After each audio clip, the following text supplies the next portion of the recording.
People often ask the question, is the American dream dead? I believe the moment we stop dreaming, we might as well be.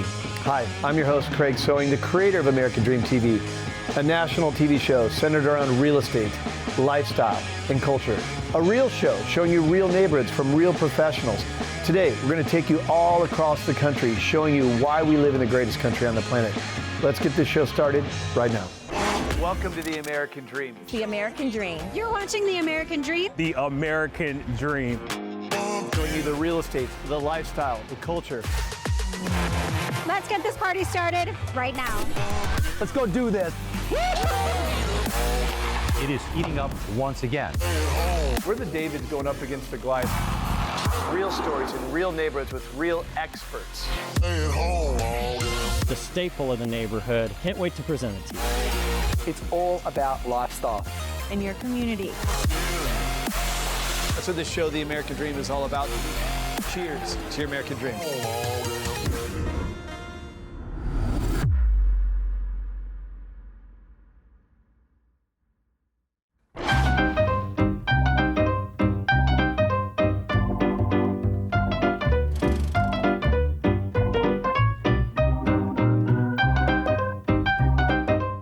Welcome to one of the most exciting, historical, wonderful vacationing locations in the state of Arkansas. We are at Hot Springs. It is known for Bathhouse Row, but we've also had gangsters here and presidents. Right now, they're hosting one of the most amazing events. It's called the Hot Springs Documentary Film Festival. Not only that, today we're gonna visit with a former Arkansas Razorback, and he's also now a producer. So we're gonna get to hear about the film that he's releasing. Stay tuned, it's gonna be exciting. I can't wait to show you. Come on, let's go.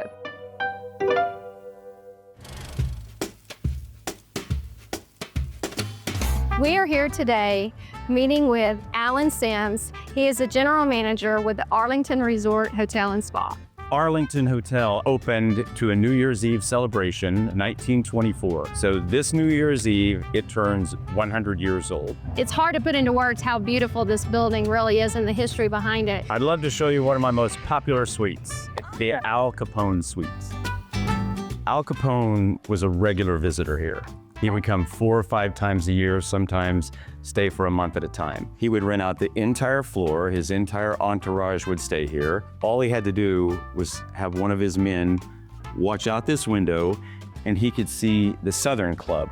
And when the right people had made their entrance, Al Capone would call for his 1928 bulletproof Cadillac, would pick him up here, take him down the street, around the Whittington Fountain, and drop him off right across the street so he could make his grand entrance. What all does the Arlington Resort and Spa Hotel offer? Probably the #1 amenity is our bathhouse. Ours still remains one of the most traditional bathhouse experience, just like you could get back in the 20s and 30s. Also, when the hotel opened, we had the Venetian dining room. We've redone the interior of that. It's absolutely gorgeous. There's the pool. I think it's been a rite of passage for a lot of adults and now their children that, oh, you've got to sneak in and swim at the Arlington pool. So it keeps my security guys busy. We have 478 rooms. The exterior, especially the front facade on Central, is absolutely gorgeous. It's going to absolutely be beautiful when we're finished.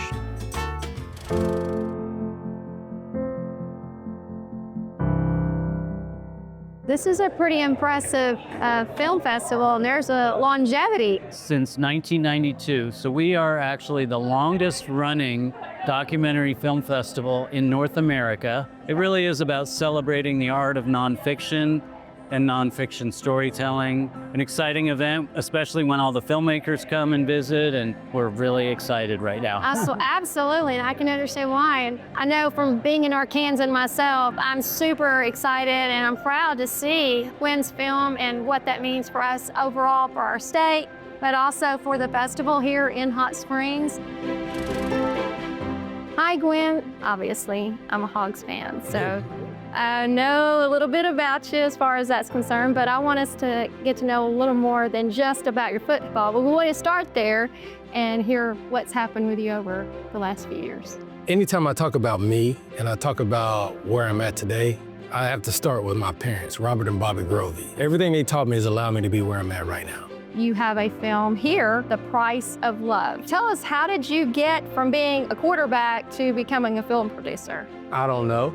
I was doing a college football pregame show. I was able to really understand it. I think I have a good feel for what people really want to see. Richard Robertson and Vicki Robertson and Price Robertson, they love the Razorbacks as well. We have a great relationship. My wife actually worked for Richard, and so that's how we actually became friends. The Price of Love is a film about Price was diagnosed with autism. The doctors basically said, look, he's not going to be able to speak, those kind of things. Y'all might as well put him in a group home. The family said, we accept your diagnosis, but we don't accept your prognosis. And what they did was they went to work.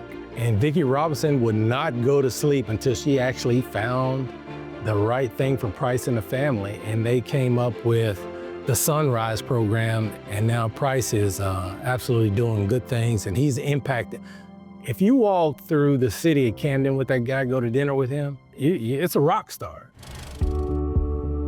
Well, through my parents' determination, we worked very hard to get me where I am today. And even though I may have this disorder, autism does not define me a bit, period. People don't see me that way at all. They see me as this guy who's very outgoing and a good sense of humor and loves being a little social butterfly. He was just overwhelmed. The sights, the sounds, the smells. And so I started thinking to myself before I actually voiced it. It took me a while to kind of get Richard on board that there was something wrong. And Quinn and his group did a wonderful job putting it together, and I'm forever grateful. Congratulations on the film and your success. I'm Cindy Trammell. I'm your host with the American Dream TV show.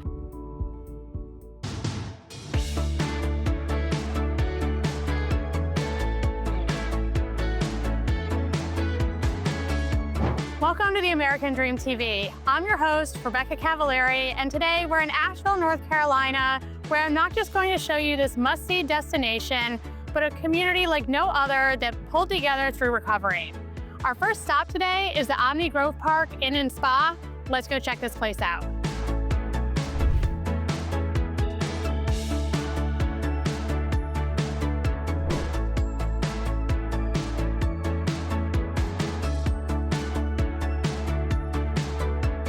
I'm here with Isabel Miller, Director of Marketing and Communication for the EMMY Grove Park Inn and Spa.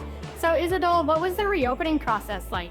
The reopening process here at the EMMY Grove Park Inn and Spa was challenging but extremely rewarding. Ultimately, we are so grateful to be able to reopen our doors, be welcoming familiar faces and brand new ones, and just see the smiles on our guest faces, but also our associates.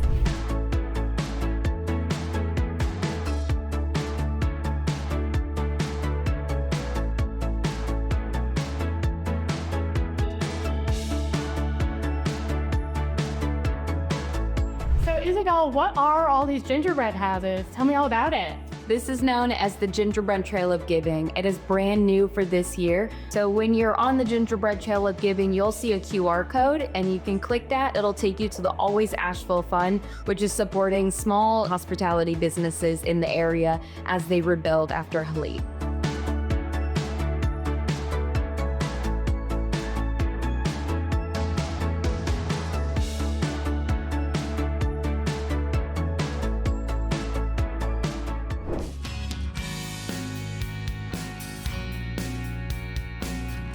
I'm here with Lance Buskey, co-founder of the Helene Rebuild Collaborative. So Lance, what is the Helene Rebuild Collaborative? Yeah, the Helene Rebuild Collaborative, also known as HRC, is a nonprofit started in the wake of Hurricane Helene. We started just on immediate action, knowing that people needed water and food and some basic provisions. And then the efforts have snowballed from there. At this point, we've raised $500,000. Oh, wow. And we are pushing to rebuild homes in Western North Carolina and Eastern Tennessee. So what are your goals for this year? How many homes do you think you'll be able to help with? Yeah, in 2025, we hope to help with the building of 10 homes. That's not including our renovation projects. We think that we'll have plenty of renovation projects that will be ongoing throughout this, but we hope to be involved in the rebuilding of 10 brand new homes for people. Wow, that's incredible. That's a lot. It's a lot. It's a huge undertaking, but yeah, we need a ton of volunteers with skills to be able to come in and help complete these projects. So volunteers is one of the big ones. We need supplies, and so we need sponsors for things like flooring, things like lumber, siding, and all sorts of building supplies, as well as tools. And then we need donations. At the end of the day, money is how we can complete these projects. Yeah. And so we need donations.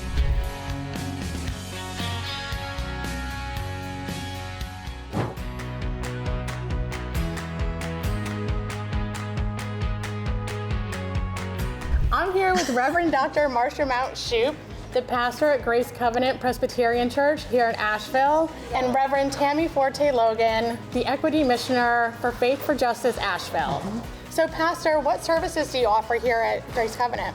We have been doing a kind of array of hurricane relief since the Monday after the storm. Our sanctuary space is full of supplies. These are free supplies for people. We have everything from diapers to blankets to paper products to batteries.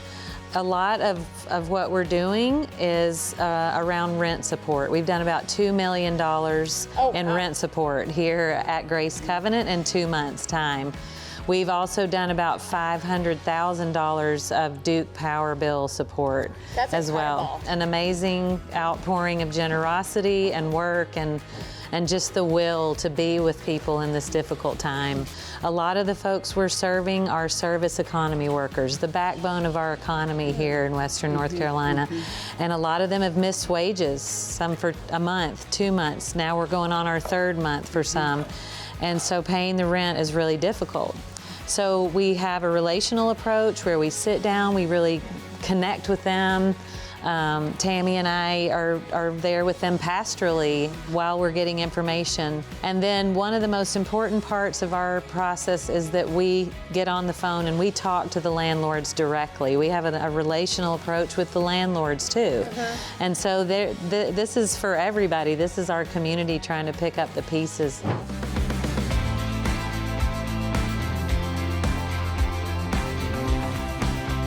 The most positive thing is by far the community. I mean, we've seen so much resilience and strength shown throughout this area and in Western North Carolina. I've seen neighbors helping each other. I've seen total strangers helping each other. Getting to know our community and being on the receiving end of all the help that people have been reaching out. We've really gotten to build strong relationships with a lot of new people that we didn't know 2 months ago. As you've seen, this truly is a story of community like no other. Thanks to everyone for watching, and please make sure to donate. Western North Carolina needs you. Until next time, I'm your host of the American Dream TV, Rebecca Cavallari.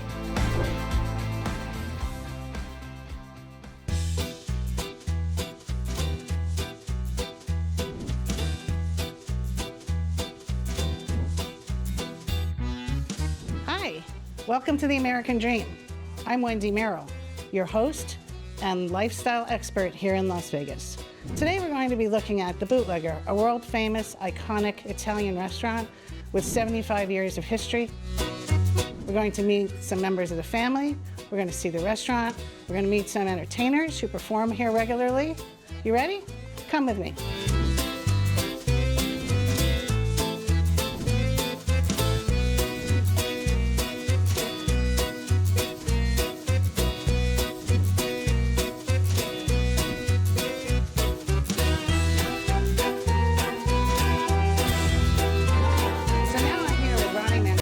Member of the Bootlegger family, who's going to show us this amazing, iconic restaurant, the Bootlegger. Welcome, Wendy. Good to see you. Thank you, Ronnie. You ready for a tour of the restaurant? I would love a tour. Let's go.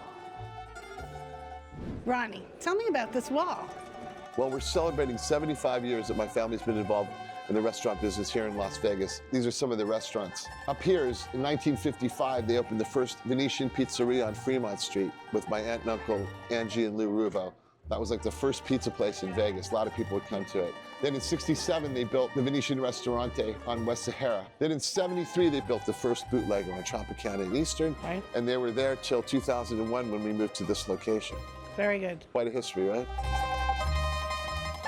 What is this picture? This is 4 generations. It's my mother, my grandmother, my great-grandmother Elda, and my great-great-grandmother. We call her Grandma Zoya. And this picture is very special to us. This is my grandma, Mama Maria, our matriarch, at 100 years of age. At that point, she still was coming in the restaurant almost every day, checking on the recipes. So we put a picture above the kitchen so we could honor her and respect her. Let me take you towards our stage. Thank you. This is your stage here? Yes, every night we have some type of entertainment. We have a pianist or a harpist, and then many nights we'll have a show later in the evening. And that's what we got known for. A lot of people will get up and sit in, a lot of famous people. A lot of the entertainers, when they're working afterwards, they'll come over here, have a drink. A lot of times they end up getting up on the stage and jamming. So a lot of interesting people have played here. That's great.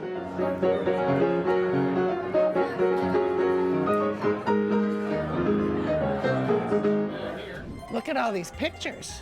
Yeah, these are all entertainers that have performed here, or sometimes actual performances that were done here. A lot of interesting people. Tony Orlando, Stephen Eady, Ernest Borgnine used to come in a lot. It goes on and on and on. When Lorraine designed this restaurant, she wanted the bar to be uplifted so we could pull the blinds and the people that were here gambling or drinking could see the entertainment if they wanted to, and we also have the TVs. So I'll take you up to the bar. Good. This is Al's Bar? We named this bar Al's Bar in honor of my grandfather, because while my grandmother was in the kitchen working hard cooking, he was out driving around. He was a visionary in the family, looking for property. He found the property we're at right here. He said, Strip's coming this way. So he's very smart, he's a visionary. So in honor of him, we call it Al's Bar. And that's a picture of him? That is a picture of him Very in cute. his hat. Very cute. Into his 90s, he was always impeccably dressed. You know the old Italian thing, with the hat. So in honor of him, Al's Bar. Good. There's so many other things. We could go on for hours, but really, really nice to meet you, and I hope you'll come back and enjoy the Bootlegger Bistro. Thank you so much. Pleasure. And now I'd like to introduce Rita Lem, a distinguished pop jazz vocalist born in LA, currently residing in Las Vegas. Rita, you just released a new album, Until the Stars Fall from the Sky. Hi, everybody. Thank you so much for asking that. I have a new album called Until the Stars Fall from the Sky, and it's such a great smooth jazz contemporary album that I'm actually, hopefully that I can introduce it to the world and whoever to listen to it and, and spread light and joy to others. Yeah. Tell me, what do you like about performing in Las Vegas? Vegas has a very special family feeling to it from the audience who's supporting us. We feel like you guys are my family, and all the musicians, ourselves, our community, a very tight unit. We're very supportive of one another. Thank you very much, Rita Lem. And come see me at the Bootlegger Bistro whenever in Vegas. I am here every Saturday night, 9:30 p.m. to midnight.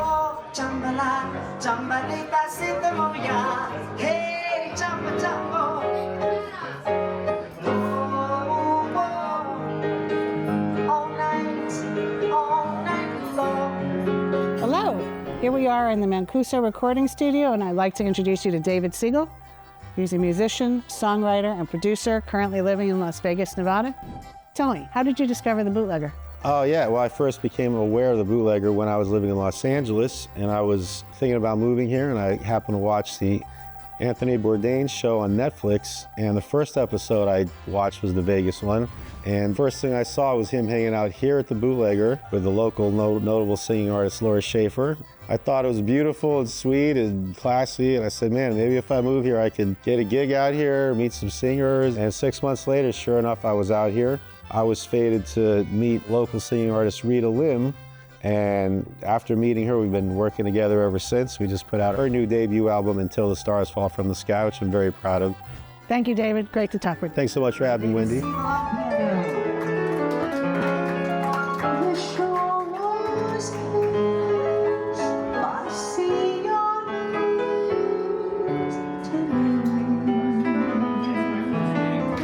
you very much. Rita Lem, ladies and gentlemen. Rita Lem, let's hear it and Dave Siegel. Thank you for coming along with me today to learn about the Bootlegger and the family and the entertainment history of this amazing restaurant. I hope you enjoyed it as much as I did. This is Wendy Merrill with American Dream TV. I'll see you next time.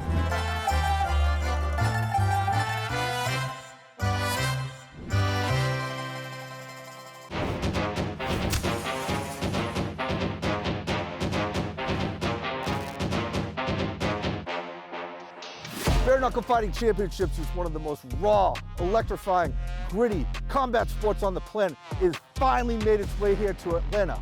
We're gonna follow two of their top fighters, Joe Hitman 187 Elmore and Nate the Reaper Rivera, as they prepare for their upcoming fight, BKFC 69 at the Gas South Arena. I'm Gianni Cerretani. This is Financing the American Dream. You better watch out or you're gonna get knocked off. Ow.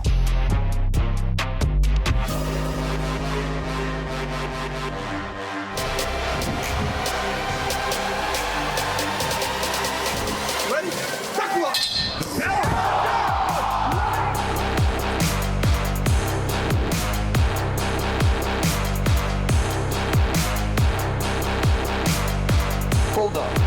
Hold up 1 second. How in the heck did we get here? Let's take a second and go back to see how this journey really all started. Money tucked inside the safe. If you ask me what I want, what you brought me in the case. Dodging ops, getting guap, get the fuck up out my way. I'm forever on the race till they catch me in the chase. Get the fuck up out my face.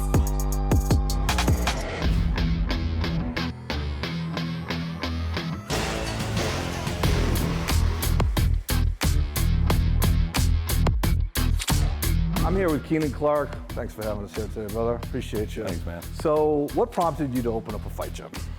Oh man, I've just loved combat sports my whole life. I've always been a fan, and then just decided, I was like, man, I got to do this. And so, yeah, I just love the sport. That's awesome. I know your gym is pretty unique. What do you think drives all the top talent to your gym? Yeah, I think top fighters come here because of our coaches, number one. Our striking program is led by Warren Thompson, a 20-year professional Muay Thai fighter, North American heavyweight champion in Muay Thai. All of our coaches are previous or current competitive fighters. So we don't have anybody coaching athletes that are going to fight that have not fought up under the light. And I mean, you got to take care of athletes. We have red light therapy booths. We have halo therapy, flotation therapy, which is a sensory deprivation tank. We have cold plunge, infrared sauna, compression boots. It definitely separates us.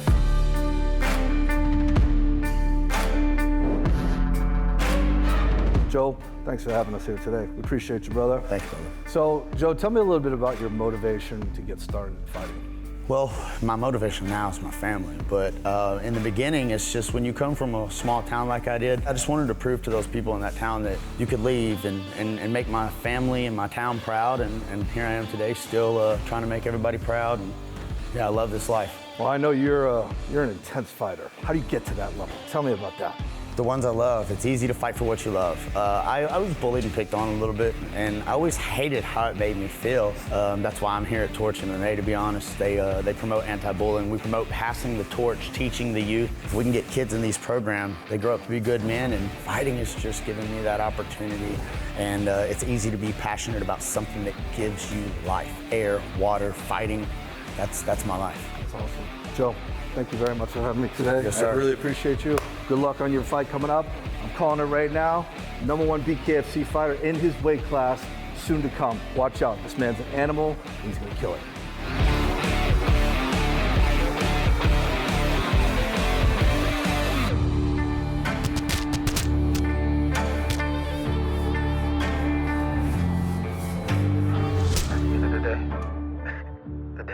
I seen me through the process. I don't really want no problems. Think they ain't got no merit. Think they ain't got no posture. Stay 10 down. I know they nauseous. I'ma beat him to the coffin. I'm back in the gym, I'm ballin'. Cut back on the gym with a I'm here at the world-famous American Top Team with Diego Lima. Nice to meet you. Good to meet you too. Thank you so much for joining us today. No problem. Very excited. So I heard a rumor that there was a pretty cool movie that was shot at your gym. Absolutely. Tell me man. about that. You know, we're just sitting up front, and this guy comes in and is like, "Hey, we gotta shoot a part of a movie." Yeah. And then it turns out to be Creed, and I'm like, "Okay, let's go." And you know, we made it about 30 seconds of the movie, so we made it. I get that, yeah. I know you fought in the UFC. I know that you have a high level of talent here. Yeah. Tell me about your vision for your gym and what you expect out of your fighters and what you do for them, because I know you do a lot. Yeah, you know, like I look ahead. If somebody walks in here, they say, "I want to be a fighter," and sign up, My vision already is the UFC or Bellator. You know, it's something high. We have the connections. We've been there before. I know what it takes. So tell me about Nate. Tell me about the Reaper, man. Man, he's changed so much, not only as a fighter being here, but as a human being, man, Sure. as a person. And you know, with the talent he has, man, he can go as far as he wants. Awesome, man. Well, listen, I really appreciate you taking the time. No to spend problem, time man. with It's me, a pleasure to have you, man. Thank you very much. One of the best in the business and one of my favorite Ultimate Fighters.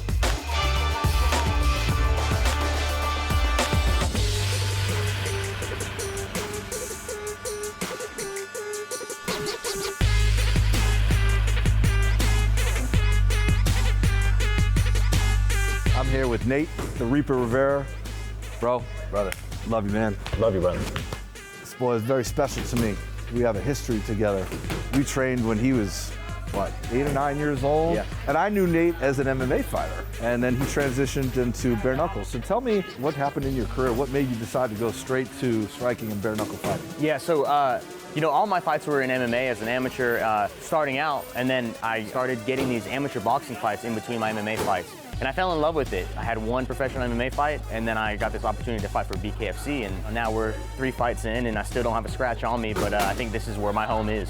Yeah, you're a different breed of fighters. Tell me what your vision is for the future. Where do you see your career going? Yeah, well, I appreciate that, man. I really don't see anything slowing up. I believe that I'm the best there is in the division, and my coaches know it, my team knows it. Now it's just time to show the world, and I'm very appreciative of David Feldman for giving me the opportunity to show the whole world who I am and what I can do. And I think, by the end of 2025, I'll be in a very good place to be running for that belt. Yeah, absolutely. So, sky's the limit, bro. I love you so much. Love you, brother. Thank you, man. Can't wait to see you get to the top. Absolutely. Next BKFC featherweight champion, Nate the Reaper Rivera. That's right. Thank you, brother. Get it.